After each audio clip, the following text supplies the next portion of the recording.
What does the Bible say about the rights of animals? We're going to talk about that and other things here on Wake Up to the Bible. I'm Daniel Kaplan. I'm here with my father, Dr. Kaplan. Together, we're going through the books of the law, Genesis to Deuteronomy, over the course of this year.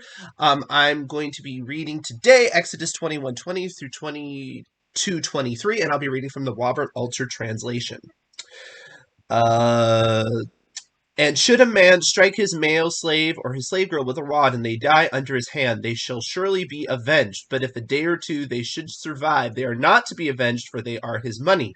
And should men brawl and collide with a pregnant woman, and her fetus come out, but there be no other mishap, he shall surely be punished according to what the woman's husband imposes upon him. He shall pay by the reckoning. And if there is a mishap, you shall pay life for a life, an eye for an eye, a tooth for a tooth, a hand for a hand, a foot for a foot, a burn for a burn, a wound for a wound, a bruise for a bruise. And should a man strike the eye of his male slave or the eye of his slave girl and ruin it, he shall send them off free for their eye. And he shall knock out the tooth of his male slave or the tooth of his slave girl. Knock out the tooth of his male slave or the tooth of his slave girl, he shall send them off free for the tooth. And should an ox gore a man or a woman and they die, the ox shall surely be stoned, and its flesh shall not be eaten, and the ox's owner is clear. And if the ox is a gorer from time past, and was warned against to his owner, who did not keep it in, and it caused the death of a man or a woman, the ox shall be stoned, and its owner too shall be put to death. If restitution be set for him, he shall pay for the redemption of his life whatever will be set for him. Whether a son it gore or a daughter it gore, according to this practice it shall be done to him. If the ox should gore a male slave or a slave girl, 30 shekels of silver he shall give to their master, and the ox shall be stoned. And should a man open a pit, or should a man dig a pit and not cover it, and an ox or a donkey fall in, the owner of the pit shall pay silver, shall make good to its owner, and the carcass shall be his. And should a man's ox collide with his fellow man's ox and it die, they shall sell the live ox and divide the money for it equally. And the carcass too they shall divide equally. Or if it is known that the ox is a gorer from time past, and its owner did not keep it in, he shall surely pay an ox for the ox, and the carcass shall be his. Should a man steal an ox or a sheep, and slaughter it or sell it, 5 cattle he shall pay for the ox, and 4 sheep for the sheep. If while tunneling a thief should be found and is struck down and dies, there is no blood guilt for him. If the sun rises upon him, there is blood guilt for him. He shall surely pay. If he has not the means, he shall be sold for his theft. If what is stolen should indeed be found alive in his hands, from ox to donkey to sheep, he shall pay double. Should a man let his beast graze in a field or vineyard, and he send his beast to graze in another's field, from the best of his field and the best of his vineyard he shall pay. Should a fire go forth and catch in thorns, and stacked or standing grain, or the field be consumed, he who set the fire shall surely pay. Should a man give his fellow man money or goods for safekeeping, and they are stolen from the man's house, if the thief is found, he shall pay double. If the thief is not found, the owner of the house shall approach the gods to swear that he has not laid hands on his fellow man's effects. In every matter of breach of trust, for an ox or a donkey, for a sheep, for a cloak, for every loss about which one may say, "This is it," the matter of both shall come before the gods. He whom the gods find guilty shall pay double to his fellow man. Should a man give to his fellow man a donkey or an ox or a sheep or any beast for safekeeping, and it die or be maimed or carried off with no witness, there shall be an oath by the Lord between the two of them that he has not laid hands on his fellow man's effects, and the owner shall accept, and he shall not pay. If it indeed be stolen from him, he shall pay its owner. If it be torn up by beasts, he shall bring it in evidence. He shall not pay for what was torn up by beasts. And should a man borrow it from his fellow man, and it be hurt or die, its owner not being with it, he shall surely pay. If its owner is with it, he shall not pay. If he is hired, he gets his hire. And should a man seduce a woman, and he is not betrothed, and lie with her, he shall surely pay a bride price for her as his wife. If her father utterly refuses to give her to him, he shall weigh out silver according to the bride price for virgins. No witch shall you let live. Whoever lies with the beast is doomed to die. Whoever sacrifices to a god except to the Lord alone shall be put under the ban. You shall not cheat a sojourner, and you shall not oppress him, for you were sojourners in the land of Egypt. No widow nor orphan shall you abuse. If you indeed abuse them when they cry out to me, I will surely hear their outcry. So there's a lot of stuff going on in here, but ultimately, um, a lot of this is about personal responsibility to your fellow human being. Kind of that's a vague, that's a very broad, but a lot of this is about um, these personal conflicts that come up. So let's begin with what is often thought of as one of the most horrible things in the Bible, and that is when it says, should you strike your slave and they survive, they are not to be avenged. So in other words, the idea is, well, you can certainly beat up your person, but as long as they don't die, you're good. But the problem is, if you keep reading, you can see that's not the case, right? Because certainly, if they have injuries, they get to go, right? Right. So the question is what exactly is this talking about? And if you look at the context of the other ones, like should a man brawl and collide with a pregnant woman, you could even get the idea that this is not like necessarily a punishment of the slave. This could even be something where there's some accident involved or something like that. Like it's not the intention that they're doing that. Now, obviously, in punitive systems, people did treat other people like that, and it's not quite clear. But I'm just saying you can't derive from this that God is endorsing people to be serving with rigor under the whip of somebody else as long as they just don't hurt them too badly. I think that is a quite an overread in the context. What do you think? Yeah, I would say that society can it doesn't prevent society from being involved in the system and making sure it's not that people are not abused. It doesn't just give you free reign. Right. Because, as I said, these are basic principles that then have to be worked with. Once we actually are together living in a society, we have these basic principles, and then we go from there to see to it that, as I said, that there's not abuse here. Right. Now, obviously, your servant is a very big benefit to you. Mm-hmm. So uh, you're normally not going to do something that would harm the servant. So that's why if the servant if you have beaten a servant and he does survive and then die later, it may be that what you did might have hastened it, but still now they're dead and they're of no use to you. So in that case, you're not liable because it took time, and you could assume uh, that there was some provocation which caused you to do what you did. And as I said, society can step in and ensure that this is not abused. These are Right. just basic principles. Well, if they Society, died later, though, it still would be murder. So you'd still be violating the sixth commandment. There's no time on that, right? well, but you don't know that the death was attributed Right, to what right. you But let's did. say you did. Let's say No, because that this would be is that's a separate issue. yeah, Then it is murder. right, right. Yeah, So that's just a different category. yeah, yeah, Yeah. yeah. Right. I just wanted to be that to be clear to the audience, Now I just in also case. now also it talks about harm, Yes. and then it talks about eye for eye, tooth for tooth. Right. This has been taken over the years by those who lived under this covenant as indicating you need to have commensurate penalty for Right. or compensation for what was done. Right. Not that you literally knock out a tooth or an eye, but that Mm-hmm. you have to have fair adjudication of these matters. Right. They have to be compensatory for what was done. Right. And Right. people have a sense of that in terms of justice. Like Right. Yeah. Right. somebody Right. you accidentally trip somebody doesn't mean you owe them $5 million, right? Like we have an idea of what is reasonable compensation based on and that's what the current society, a lot of society systems are based on. They're based on trying to figure out what would be reasonable Well, we have a compensation real for. problem with that, I think, in America, frankly.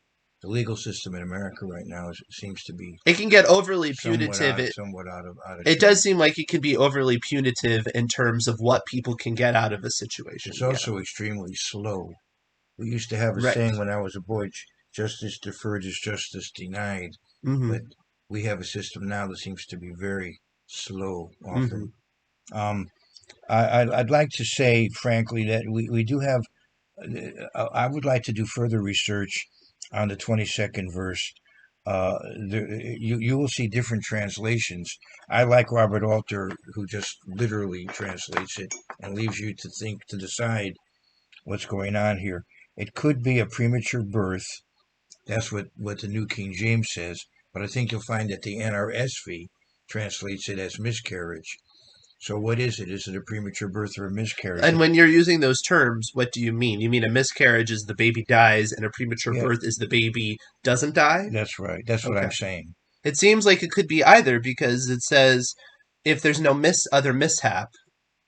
So I mean, I guess it's another mishap. Other mishap maybe to the woman. You could Yeah. maybe Okay. interpret. Right. It's a problematic passage, which some people in It would the seem weird that somebody because it says if there is a mishap you shall pay a life for a life. If the mishap is that the baby gets born early, there can be dramatic complications to that, but maybe that's what it's getting at when it says another mishap, right? Imagine that the guy punches the woman and she has the baby early and it seems like the baby's totally healthy. It's like, okay, you're kind of off the hook, good for you. But if the baby comes out and it's like, well, the baby seems like it's not well developed or it's gonna have problems, well, you haven't killed it, but look what you did. I think that's kind of what it's getting at. probably, but see, the more liberal view of people who are frankly pushing for a more liberal view towards abortion, Uh huh. their concept, I guess, is well, there's a miscarriage, but you know, the problem is, was there any additional harm to evidently to the mother? Mm-hmm. In other words, in Oh, I other, see. If there's a mishap, the mishap is to yeah. the So I mother, think not the what they're baby. trying to do is to say that the death of the baby isn't that all that big a deal, Uh huh. you know, and that I think is interpreting, in other words, in a certain with a certain agenda. I Yeah. would say. Right. I would say though that if you're going to kind of if you want to talk about from an apologetic standpoint, you don't have a lot to go with here. So I wouldn't recommend trying to use it as a yeah, well, the Bible, and thump it down because like my dad said, you can kind of wiggle out of it within some reason. So, even though I would take more of a pro-life approach, as it were, although I don't generally like that political label for lots of reasons, but um, that the Bible is anti-abortion. Um, I wouldn't use this to try to defend that. Just on its own, it's not enough on its own. It does. I would say though, if you do take it as an implication that the Bible considers a fetus a life, I think that's obviously a reasonable interpretation. Okay, so we have the injuring of the people and they leave, and then we get to oxes gores, right? Um, Here's the thing about the Bible and animals, right?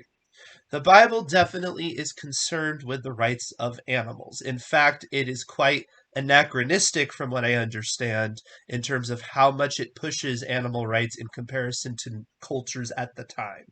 The Sabbath commandment, where it says your animals should rest on the Sabbath, I believe is one of the first times you'll see in any culture a law about the welfare of animals. However, that being said, the Bible does not treat animals like human beings. So you can see here, an ox gores a man and a woman and they die, and they just kill it. It's an animal that's committed an offense and it's just dead. If this was a human being, that would not be the case. Because we saw in the last week, if a person accidentally kills somebody, they're not just automatically dead. So there is a difference, right? Because the ox doesn't have malintent; it's just an ox, right? But it is quite harsh in terms of, if the animal is not serving its function in society in that way and it is causing harm to others, you put the priorities of the people above the priorities of the animal. Well, the animal could be acting maliciously in the sense that I mean, not in a human sense no, of the but I mean word. the animal could have some predilection to be that way. It Oh, sure. No, no, that's could possible. be ill, Yeah, yeah, yeah, yeah, yeah. or it could be that just It's just an aggressive an animal. aggressive animal. Yeah, Right, but my point is that the Bible, even though it cares about the welfare of animals, clearly has a of course, delineation between animals and humans. of course. Yeah, well, It's something to be said.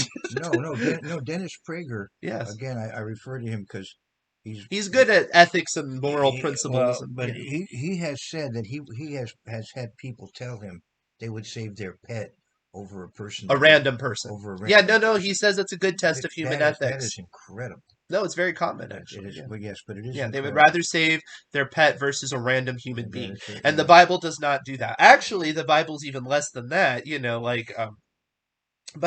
but that's the point, right? This is the point is that the welfare of people right, outweighs the welfare of animals. yeah, If humans are in jeopardy because of animals, you go to the people. Now, I'm not saying there aren't other principles to apply, but as an overarching one, that is one.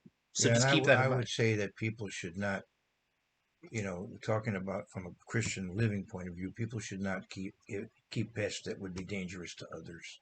Right. You know, And if you know that your pet is dangerous, you that may want be something to keep in to mind. deal with it. Yeah. I know that people do have animals that will attack and then they don't know what to do with them, and this would imply, I mean, this is obviously people dying, which usually is not the case, but Right, yeah. it does make you wonder, what would be the right thing to do, because you should care about the welfare of human beings, for sure. Yeah, and I would say that there's so much here. We could really spend so much time. I would say that if you have a concern or comment to make or a concern, let us know, Yeah, yeah, please comment and below. then we can take more time. But otherwise, we could really bog down with Yeah, so many of these here. yeah, yeah. Of course. But I think the main thing is also there's a responsibility here of the owners of the animals for the animals. The animals are not exactly responsible because they're animals. And Right. that is something to keep in mind. Like you said, if you're a farmer and you're keeping animals, if you have pets that are unusual. I mean, I know some people do have, unusual type pets that could be kind of dangerous. Yeah. Something to keep in mind, that you are liable for that. That's on you. You chose to do that. I'm Um, speaking as a Floridian. We had a problem in Florida with what are they? What is it, pythons or well, we something? still have a problem with Yeah, yeah, pythons. Yeah, python because people bought them and then they released them into the and the wild, and Everglades. Now we got yeah, and now they're harming other now animals. they And have. yes, those people should be liable. I think they would Uh-huh. be, except we don't know who it was, but yeah. I think in our own system they would be liable, but Mhm. sure. So let's keep going. So we have that stuff about animals, things. Okay, so then we have um this is a very interesting one. If while tunneling, a thief should be found and is struck down and dies, there is no blood guilt for him, is how he translates that. So this seems to be somebody trying to break into your Yeah, house, and it's right? in the evening, and you don't know. You don't know what that person has in mind, so you're not Right. wrong to deal with that person. I Right. mean, from an Old Testament point of view, you know, Well, even from it can't. What do you mean from an Old Testament point of view? Morally, I would say you never are, right? whether The you can, morality needs to stay the whether you same. can take his life under the new covenant is something we should discuss maybe at another time. Father, whether you can take somebody's life. Gets into Christian Yeah, pacificity, as it yeah, were. yeah. It's a We different. do need to talk about the idea of Christian pacificity versus Old Testament, because that gets into the whole question of, can you even apply these laws as a Christian? Because if the idea is all of a sudden you have to go from self defense is okay to self defense is not, that's a pretty big shift. And so we need to explain how that shift can take place without dismantling the fabric of the text. I think that's important. Well, these are laws that would be applied in a society, which, which is basically a carnal society. I don't mean a wicked society. And you don't think society is carnal now? Yes, it is. That's Oh, what I'm okay. saying. Oh, okay. These no, these laws would apply in to any society, Right. but not necessarily to a converted Christian community. That's what I'm saying. The new But covenant, converted Christians don't live in isolation. They live in carnal societies. right? But they have to operate differently among them in certain situations. For example, regarding divorce. But isn't that a Wait a little minute, bit? just a moment. But hold on. Regarding divorce, Christians don't treat divorce the way society as a whole treats it. We live in a society where DNR is rather easy. Yeah, yeah, yeah. It's not that easy if you're a Christian. Right. But isn't the whole principle of the laws in Exodus that they are a society set apart? So I'm confused. How is it that we're a different set apart No, they're not. society than they They're are? not a society set apart in the They're same not? sense. No, not in the same sense. They were to be examples that others would then copy.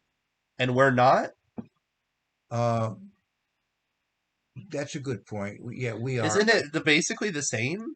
Like, what's the the difference? difference I is, understand you're saying there's a difference, but but we're more of a community than a functioning state as such. So individual well, some people would like that not to be the case. individuals, Hi, theonomists. I see ya. yeah, yeah. That's a whole debate we That need to that have. We need to that's an have. yeah. We should cover that at another time. Yeah, Yeah, yeah, yeah. but no, but let's say you're not a quote unquote theonomist, right? Let's say you're somebody that believes that you can't involve yourself in government affairs and I know theonomists are going to jump on me for not getting theonomy right, but I'm not going to even say about theonomy. I'm going to drop that. I'm going to say, what if you're somebody that believes that a Christian you have to stay apart from government affairs, but you shouldn't necessarily live in a cave or like the Amish in Right. an enclave, right? And so this principle of hey, some random person broke into my house and I didn't know what was going to happen and I do self defense. They don't have the right to do that anymore? I well, no, I'm not talking about self-defense. I'm talking about taking the person's life. I'm talking about, let's say, shooting the person or something.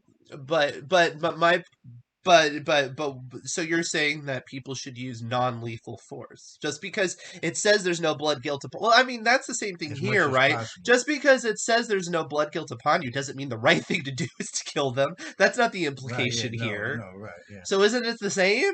Somewhat. I mean, would you say that a Christian who killed somebody for being in their house and they didn't know what was up in the middle of the night is their blood guilt should be on them? I don't think so. Well, we'll leave that for another time. Okay, we'll get there because Yeah. that's an interesting conversation Yeah. because I'm not sure if we agree on this. All right. But that's good. That's All good. All right. Anyway, but the point is, either way, the point is morally there is a difference between somebody coming to you in the daylight and knocking on your door, or trespassing on your lawn when you clearly can see what they're doing, and them trying to be right. sneaky. As Right. soon as somebody breaks that contract that you think that they're breaking into your place in the Right. middle of the night, the fact that you reacted in a way is not on you; it's Right. on them. Right. That's the moral principle. Right. Right. You can argue about what level you can do, I guess, as a Christian. We'll talk about that another time. Right. But that's the moral principle that we can still do. Okay. Good. All right. So let's keep going. The thieves. Here's an interesting thing. If a man gives his fellow man money or goods for safekeeping and they are stolen from the man's house, if the thief is found, he shall pay double. So this is not an eye for an eye. This is actually the thief having to pay double what they did. So that's interesting in of itself. So you have to be careful of that. So you can go back to that. Okay, compensation should always be equal, but this is actually saying nope. There is punitive And that's things why involved. the guy might become a servant for a slave for 6 years. Right. He can't pay back. Right. And it kind of makes sense. And this is why. This is why this would morally make sense, right? Imagine you go to somebody's house and you steal $500 and they say you stole $500. You're like, "Oh, okay, sorry, my bad." You give it back. It's like nothing happened, right? Right. Yeah. Like what was the No. punishment? Right. you know? No. Whereas if No. you have to say, actually, no, you have to give me $1,000. Right. Okay, well, that's going to make you not want to steal, right? That's Right. actually a punitive system that Right. And works. chances are you'll wind up being in that theoretical Yes. prison I talked about. Right. You know, because I don't want you in my house. I'll sell you to a guy who has maybe a plantation. Right. You know, Right. if I dare use that term. Yeah. Okay, let's keep going. Here's one that people really don't like and they misquote all the time. Should a man seduce a virgin who has not been betrothed and lie with her, he shall surely pay a bride price for her as his wife. Where you see this translate or not translated, you see this paraphrased as women have to marry their rapists. No. And that is not what this is talking about. This is not talking about that. This is talking about what it said, the way Robert Alter translates it is that a man is seducing a woman. So the woman is It's complicit in consensual. it, Yeah. and the idea is that, well, he has lowered her value, and you could say, well, that sounds sexist. Well, they could have a child. So yeah, that does lower your value because what normal man is necessarily going to want to raise another man's kid, right? Because that does. I'm sorry, but that does. Right. Let's just be frank. That does lower your value, right? Because we don't know what the implications are. And it certainly is a violation of the whole purpose of sex. So what you have to do is you have to fix that. You have to become married. Now, what's interesting is that it does give an out because it says her father utterly refuses to give her to him. So imagine you have this, suave guy that's really a horrible person and he seduces your daughter. The father actually can say no and stop that. And you could say, well, what if it's the daughter and if it's not the father, what if the daughter doesn't want to or she changes her mind? Well, she could appeal to her father and the father could do it too. You know what I mean? So this is not what people say. What people say, that this is you have to marry your rapist is a total misread of what is going on here. Even if you believed that the first thing was rape, which it's not, you would still have to believe that the father would have to think it's okay. And it's not. So that is a paraphrase that is designed to smear. I think later on you'll see rape as a capital offense if you keep reading, but we'll see. I don't have to. Yes, we will get to rape later. Rape is discussed separately, right? Okay. So no, this is about somebody pushing things physically before you can within society, because you put a fence around sexuality in society for lots of reasons. The implications of the act itself, the consequences of it potentially, etc., etc. Okay, now from a new covenant point of view, flee fornication. The NC point of view. Flee fornication. Fornication is the point. Right. Don't get involved in it. It's wrong. Right. And in our society now, evidently, it's happening even on the junior high level. Yeah, but is it? Well, but it's not appropriate. Right. Period. But would this not indicate that people that are very biblically literate, very biblically minded, would say, hey, just so you know, daughter, if you allow this to happen, I'm going to push you to potentially get married because that's the consequences. Or I'm going to push the guy to marry you because those are the consequences, right? Because because it's like it's better to marry than to burn. If they're so hot and bothered for each other, just get married. All right, yeah, all right. Why not? That's a point. Do you really need such a big ceremony? Who cares? The father clearly doesn't have an objection to the man. Right? Because if he had an objection, he would say no. And that's the thing, right? So I would say, let's go further than father. Let's extrapolate it a little bit more and say, if the community is not like, hey, that guy's a horrible person and you shouldn't have allowed him to seduce you, walk away. If they're like, yeah, okay, yeah, you guys are good for each other and you shouldn't have let things escalate, but just get married and then move on. Right. Because then you don't have all that guilt because it's like, who cares, right? If two virginal people end up getting hot and bothered and then they jump the gun and then they get married afterwards, it's not a major crisis in comparison to a lot of other things. That's my point. I would also like to mention, please, if you are Christian, keep away from the occult. Don't get involved in it. Don't dabble in it. Right. Don't flirt with it. Yes. Right. Yeah, specifically what it's referring to when it says a witch, I don't think that's necessarily something to even worry about, right? Because people could be like, well, what does it mean? What were witches like back in that time frame? What exactly is the time? You can take it generally. Like you know what it is in terms of the types of people. People don't use that kind of language just haphazardly. Like you could be like, well, Wiccan didn't exist back then. I mean, come on, let's that I don't think that's really a good read on that. And then it actually has just randomly in here, in a sense, whoever lies with the beast is doomed to die. It has a thing about bestiality, which connects it, I guess, with what was going on at the time. But again, that is an animal rights issue. That is not what animals are for. Yeah. And it's an animal rights issue. It does harm the animal. And unfortunately, we are moving in a society where people are going to try to justify this because they're going to justify consent of an animal. And if you don't have the Old Testament, it's hard to define it as sexual immorality because it is never clearly defined as such in the New Testament. Well, it's never clearly defined. But Romans 1 would seem to, like the spirit of Romans 1 would. I know, but it does not. It's not as strong. I understand. You're undermining my argument. That's okay.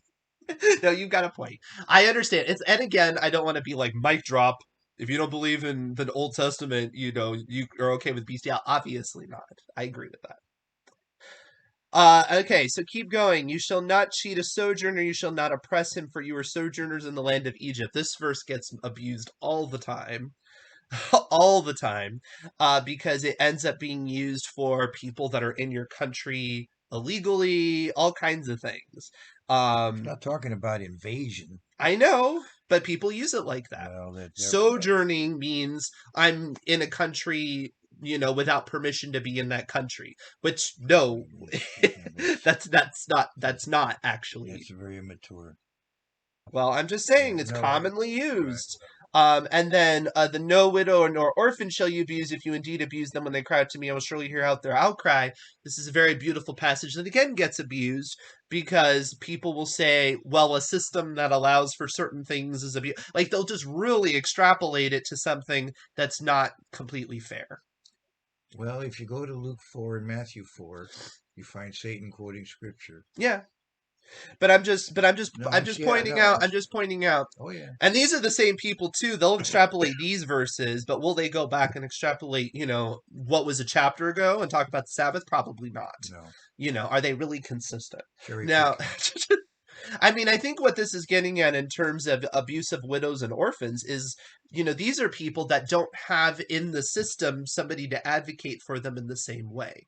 Because you'll see, in the other one, it's like the father advocates, and the parents advocate and things like that. And these are people that don't have an advocate. So the idea is, just because they don't have somebody that is easily going to come forward with guns ablazing, to fight for them, don't think you can get away with anything. Right. Because if they call to God about the injustice you're doing to them, well, that's on you.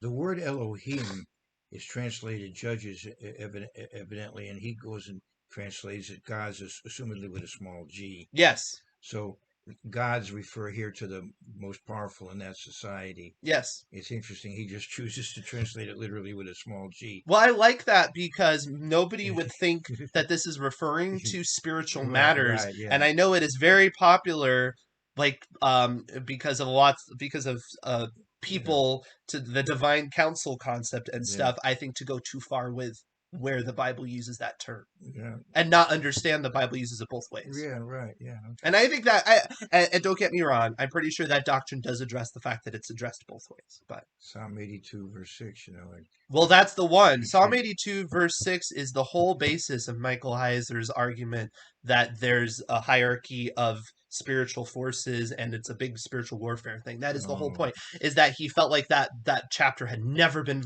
correctly explained. oh, in a All the word, Heiser fans just got really mad. You can post down there. It's okay. Yeah. But that was his whole premise. That's why I never read the book because I was like, I've never had a problem with that psalm, no. so it didn't land with me. So All right, so moving right along. so please like, subscribe, hit the bell. We will see you tomorrow.